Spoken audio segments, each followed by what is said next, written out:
ஒரே தடவைதான் சாவு வரணும். ஆனா உங்க அண்ணன் வேலைக்கு புறப்பட்டு போற ஒவ்வொரு நாளும் 1000 தடவை நான் செத்து செத்து பழிச்சிட்டு இருக்கேன்.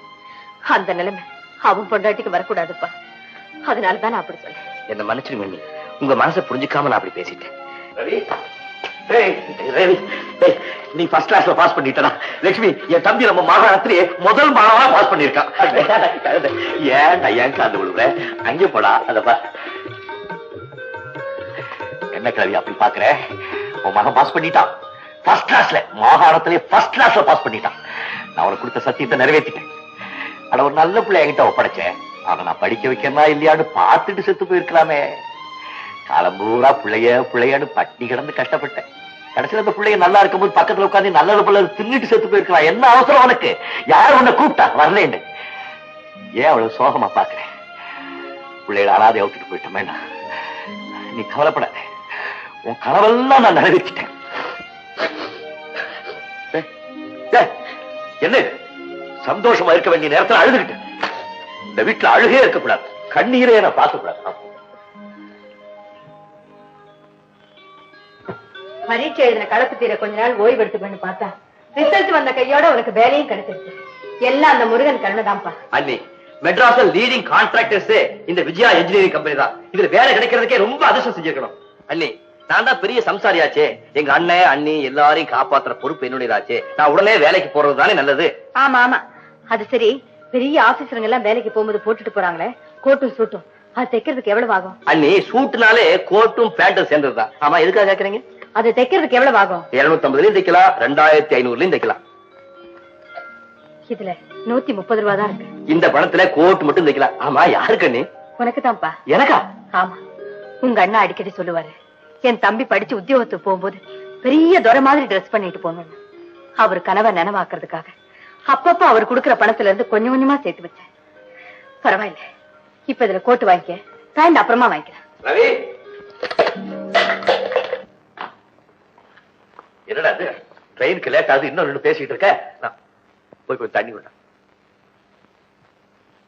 ஏண்டா, ஒரு சூட்டு தைக்கிறதுக்கு எவ்வளவு பணம் ஆகும்? 250 ரூபா ஆகும். 250? என்கிட்ட 130 தான் இருக்குது. இதுல என்ன ஆகும்?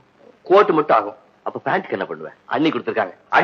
உங்க அண்ணி பெரிய லட்சாதிபதி மனைவி, அதுக்கு தான் நீ கொடுத்து வைக்கிறீடா. அவகிட்ட எது பணம் இல்ல என்ன, அண்ணி தான் கொடுத்தாங்க. இதோ அவகிட்ட வாங்க.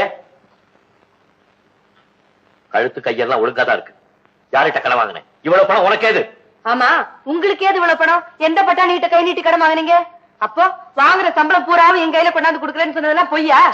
நான் ஏன் பொய் சொல்றேன்? நான் தான் தெருக்கூத்து. ஏன் இப்படி சண்டை போட்டுக்கிறீங்க? அண்ணே, நீங்க 2 பேரும் கொடுத்த பணத்துல நான் சூட் தச்சுட்டு போறதில்ல. அண்ணே, என்ன படிக்க வைக்கிறதுக்காக நீங்க 2 பேரும் பட்ட கஷ்டமே போதும். எனக்கு சூட்டும் வேண்டாம், ஒண்ணு வேண்டாம். நான் இப்படியே லாரி டிரைவர் தம்பியாவே வேலைக்கு போய் சேர்ந்தாதான் எனக்கு பெருமை.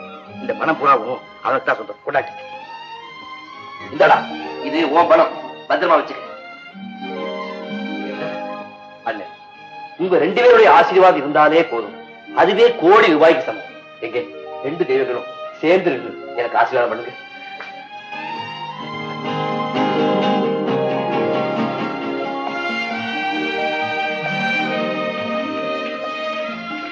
சார், உங்களை முதலாளி கூப்பிடுறாரு. இந்த வந்துட்டேன். கண்டிப்பா வரேன். Thank you thank you. Hello mister Ravi, இந்த சின்ன வயசுல நீங்க இவ்வளவு பெரிய ஆர்கிடெக்டா வருவீங்க நான் எதிர்பார்க்கவில்லை. என்னுடைய பாராட்டுதல்கள். Thank you sir. இந்தாங்க உங்களுடைய முதல் மாத சம்பளம். உங்களை பாராட்டி நானே என் கையால் இதை கொடுக்கணும்னு தான் உங்களை வர சொன்னேன். Very kind of you sir.